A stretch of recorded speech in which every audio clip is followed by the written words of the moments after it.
story.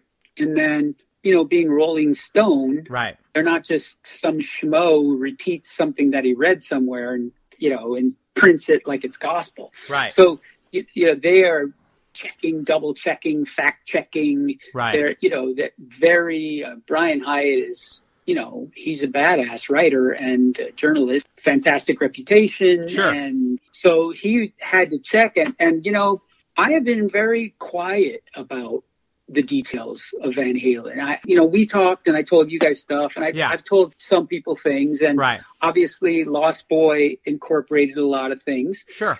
But there's still some people out there who don't know the stuff. And so they might question it. Right. Sure. Of course. So, yeah. So I think Rolling Stone had a little bit of that happening when they were checking. They came back to me and, they said, there's a question about this and there's a question about that. And so I said, okay, well, I guess I need to just kind of let it all hang out with you guys. So here's what happened. And I just was texting that every time I thought of something new about what happened to me, I texted them and I texted them and I texted them. And then I did something I've never done.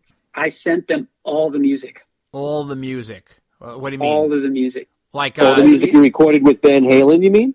Yep. Okay, so that included It's the Right Time, as well as I think you did a cover of Panama, right? I mean, how many things did you do?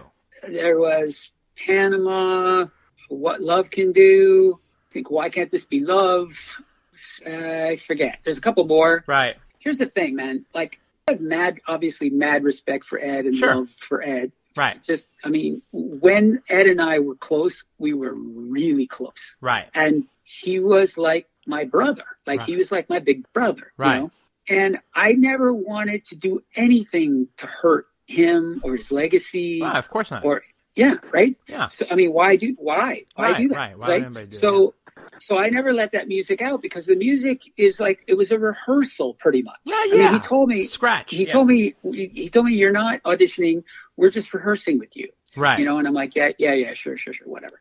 I'm thinking, yes, of course this is an audition. But there are sections of the songs that are full of clams and a clam is a mistake. Right. But, they hadn't played together in a long time and there's some notes flying around and it's not perfect. Yeah, of course. Okay? It's rough. Yeah. Right. It's live, so I didn't want anybody to hear that because nobody needs to hear Van Halen making mistakes. Right. Of course. Yeah. Really? Yeah. Who needs to hear that? Right. Exactly. So that's why I kept it to myself. Sure. Out of respect. Yeah, of course. Yeah. But I sort of had to send it to Rolling Stone just to prove and back up my whole story, just so they could see, oh, okay, yeah, And then I referenced people that they know and respect who had heard the stuff. And I said, you can call them and talk to them if you want. And they heard it 20 years ago. Right. And they, okay, so check. He told me, he said, Mitch, your story checks out fully. Right. It's I believe every single word that you're saying. And, sure. And I was like, well, I appreciate that. And then he said, okay, well, things are on hold a little bit because I'm working on this other story. So then I started thinking maybe it wasn't going to happen at all. Sure. Maybe my piece wasn't going to happen at all until the night before it came out. He texts me and he goes, your feature is coming out tomorrow morning. And I'm like, what? Because, a feature in journalistic terms is a feature, absolutely. Right. So it's a big story, right? Yeah. So I was like, holy crap, he just wrote feature. He certainly just meant blurb. Right.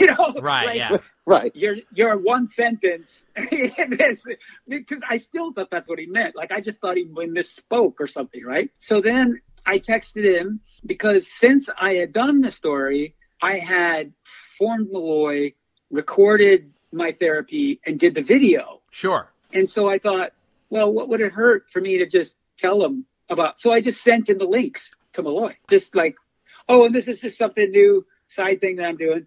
And about 15 minutes later, he texted me back and he goes, I've added Malloy to the story. I was like, what? Nice. Oh my God. wow. That's crazy. Nice. That's crazy. So, but I still didn't know what that meant. Like the story, like what is the story? But still, I thought, holy crap, Right. What added Malloy to a Van Halen story, in Rolling Stone. So it didn't even matter to me what the story was. You know what I mean? So then the next morning, I wake up, I grab my phone, and my phone's blowing up, dudes. Like it was insane. Wow. So I was like, whoa, like, people are just writing to me. And then I think Brian himself had sent me the link, Right. So I was still in bed when I read it. I got super emotional. Like I was, obviously emotional anyway about Ed. And then just to compound that, and then the whole story, and the narrative's right in front of me, and I'm reading the whole thing, and it's in Rolling Stone, Right. And I'm like, yeah. Oh man, okay, so now the story, and plus the thing that really made me emotional is that it was correct.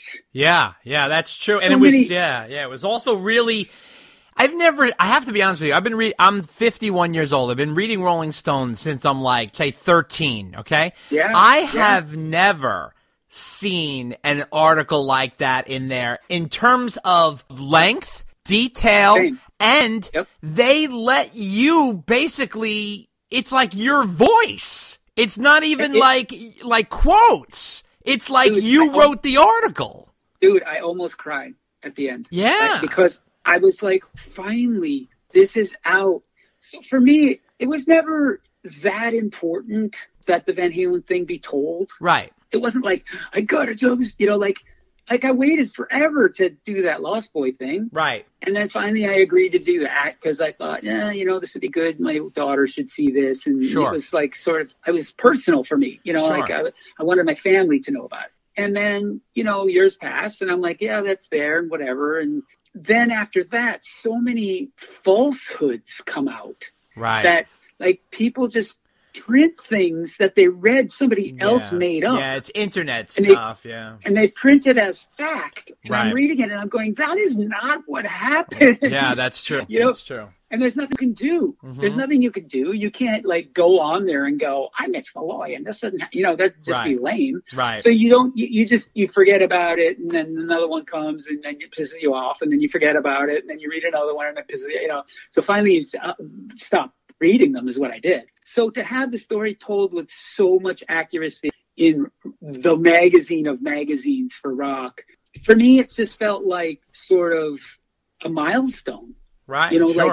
It felt like, okay, like that was an important thing. And now people can see that it was important and they might love me. They might hate me, whatever, but there it is. Yeah. There it is. Yeah. And what was the feedback from it? Like, what kind of feedback have you been getting since it's been out? It's been really positive. I mean, the socials have ramped up a bit because of it, of course. And, because, I mean, granted, there's still a lot of people who have never heard of me. Oh, right. A lot. Yeah, sure. A lot. I mean, I have to say, I am getting more famous with with Great White and the Van Halen and all that. And I do get recognized in airports and stuff like that. But it's still, I get a lot of times people come to me and go, I never heard of you, but I love you. You know what I mean? That's cool. It's like, that's great. Yeah. I have a lot of room to grow. Yeah, that's cool. That's cool. So now, in the interview, you discussed your lack of connection with the new material that Ed had presented to you. When he presented that material to you, were you surprised by it? I had been writing songs like professionally for a long time. So I've written with like everybody in Nashville, like all the great writers. And so this is something that I'm really, really used to. You know, I'm used to co-writing. So imagine sitting across from Eddie Van Halen, who is my absolute hero. Sure. And I worship him in like so many, musically in so many ways. And then he hits play on this little recorder and he's playing me this music and I couldn't fake it. Like I was just like, I don't get this music. Like this doesn't sound like Van Halen to me. Yeah, that's what I mean. Was that a shock when you? Yes. I mean, I could imagine, right? You're expecting to hear Van Halen music and it doesn't sound like Van Halen. And it freaked me out because here I am, like I'm about to be in the greatest rock band in the world, in my opinion. And this is amazing. And so far, so good. Like, it's going great. Like, Ed and I are getting along great. Right. And he loves my voice. And it's just like everything. The vibe was just great and super chill. And we really connected as people as well. Like, we made each other laugh. And there was a serious connection between us. Sure, of course. You know, like a real brotherly kind of, like, this is going to work kind of thing. Sure. But then when he played me the music, it was just like a disconnect, which doesn't happen to me. I'm a very prolific writer, and I can write a lot of different ways, and it doesn't have to be like exactly this way or that way or whatever. You know, really open-minded and kind of versatile as a writer, I think. But I just didn't hear anything that made me go, oh, well, the melody is this, and here's the lyric. You know what I mean? Because that's kind of how I write. It's when I'm inspired by something, it happens really fast. The songs, they go, poof. Yeah. It just wasn't anything. There wasn't anything. Yeah. Many people called Van Halen 3 an Eddie Van Halen solo album. Did you feel that way? I think so. I think to a large degree, he was trying to... And, you know, and Ray put that to me as well. You know, Ray said, you know, he's taking his band back. Yeah. And I'm like, well, right on. You know, I didn't know what that meant. Right, of course, you know, of course. It sounded good to me. Right. Well, it almost makes sense that he would, I mean, it's his band, right? I mean, like, so that's what's kind of weird. In the story, you said you connected with one song. Which one was that? Yeah, I never heard that song again. Really? Okay. Yeah. Okay, interesting. And he looked at me strange when I got, you know, like I lit up. Like, finally, he played me something. I was, oh, you know, like, right, you heard something. That. You heard something, yeah. Oh, yeah, like, I could have written the shit out of that. And then he just kind of looked at me like, no, I don't want to work on that one. It was confusing to me. I didn't understand it then. I never asked him about it again. I probably should have. You know, he was calling me again the day that Gary was let go. He was calling me multiple times a day, and he was playing stuff over the phone that I dug. Okay, that's interesting. It was a new day for the music, and I was like, ooh, I like that. Right, you know? Yeah. Do you think he was trying to invite you back into the band? Well, you know, at the time it didn't feel like it, but in retrospect, when I think about it, Ed doesn't really hang out with singers. Right, that's true.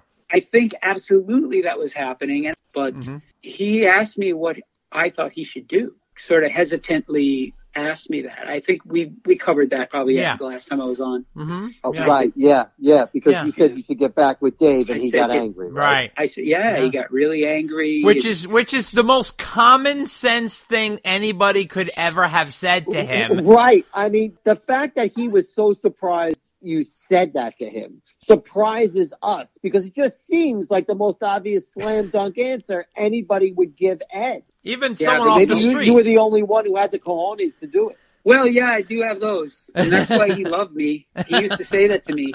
He did. He used to say that to me. He's like, dude, you'll just say whatever you think. I'm like, well, yeah, hopefully it's not a bad thing.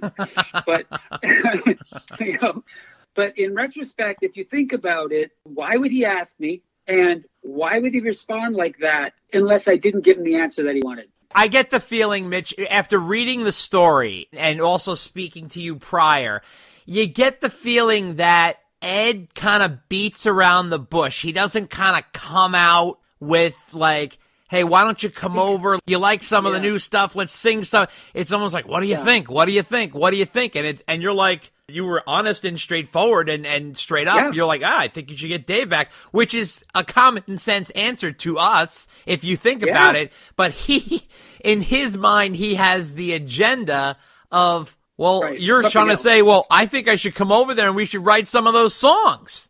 Yeah, you know, I mean, well, you know, when he started calling me the first call, he was upset. He was really upset because I think he told me Gary just left. And so he was upset, and he's calling me, and he wanted, you know, me to kind of let him know it was going to be okay or whatever. And he said to me, he goes, God, I know it would have worked with you. I know. He goes, I'm so sorry, like that. And I'm like, hey, it's all good. I appreciate you saying that. You know, I thought it was going to work too. Now, the song that you mentioned in the story, you said it was co-written with Desmond Child and Glenn Ballard. Was that It's the Right Time?